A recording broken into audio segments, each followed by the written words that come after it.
સુરતમાં એક બેને આમ આદમી પાર્ટીવાળા બેને ફિનાઇલ પી લીધું. હવે કંઈ બી કારણ હોય, એમના ટિકિટનું ગમે એ પ્રોબ્લેમ હોય, એના કારણે ફિનાઇલ પી લીધું.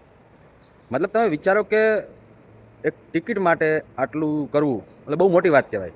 કેમ કે પરિવારથી વધારે ટિકિટ કે પાર્ટી વાઇઝ વિચારવું બહુ મોટી વાત કહેવાય. અને બધાએ આ ન કરે, અને એક મૂર્ખામી કહેવાય આ તો એક રીતે આવું કરવું. કેમ કે કંઈક થઈ જાય તો કોઈ પાર્ટી આવીને તમારો પરિવાર ન સંભાળી દે. આ વ્યક્તિને જોવો, આ ફોટામાં આ વ્યક્તિને તમે ઓળખો? જો તમે આ વ્યક્તિને ન ઓળખતા હોય તો તમે આમ આદમી પાર્ટી નથી ઓળખતા. આ વ્યક્તિએ કેજરીવાલની હાજરીમાં જાહેર સભામાં આત્મહત્યા કરી હતી. તમે વિચારજો, જાહેરમાં બધાની વચ્ચે આત્મહત્યા કરી હતી અને કેજરીવાલના સ્ટેજ ઉપરથી ઊભો નહોતો થયો કે નથી કે આ પ્રોગ્રામ કેન્સલ કરવામાં આવ્યો. તો આના પરિવારને શું મળી ગયું હોય છે? કે મળ્યું હોય છે? પૈસા થોડાક મળી ગયા હોય, વસ્તુ અલગ છે, પણ શું આ વ્યક્તિ પાછો આવી શકે? શું એનું પરિવારને કોઈ આ પાર્ટીવાળા સંભાળી લે?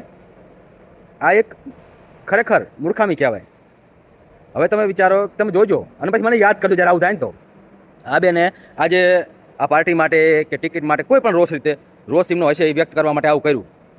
અને કદાચ તમને અમુક થોડાક વર્ષ, 2, 3, 5 વર્ષમાં જો તમને આ જોવા મળે કે આ જ બેન આ જ પાર્ટીને ખરાબ કહેતા હોય ને, તો મને જરાય નવાઈ નહીં લાગે. કેમ કે આ પાર્ટીમાં કેટલી વાર એવું થયું છે અને રાજનીતિમાં થાય જ છે. તમે આ જે આગળ ફોટો જોયો ને, એમાં જોજો કપિલ મિશ્રાનો ફોટો છે. અને કપિલ મિશ્રા અત્યારે પહેલાં કેજરીવાલનો બહુ ખાસ હતો, પણ અત્યારે આ બીજેપીમાં છે. એટલે રાજનીતિમાં આવું ચાલુ. રાજનીતિમાં તમે ભાવુક થઈને કંઈક કરો ને તો એ ન ચાલે. તમારે રાજનીતિમાં બધું સમજીને ચાલવું પડે.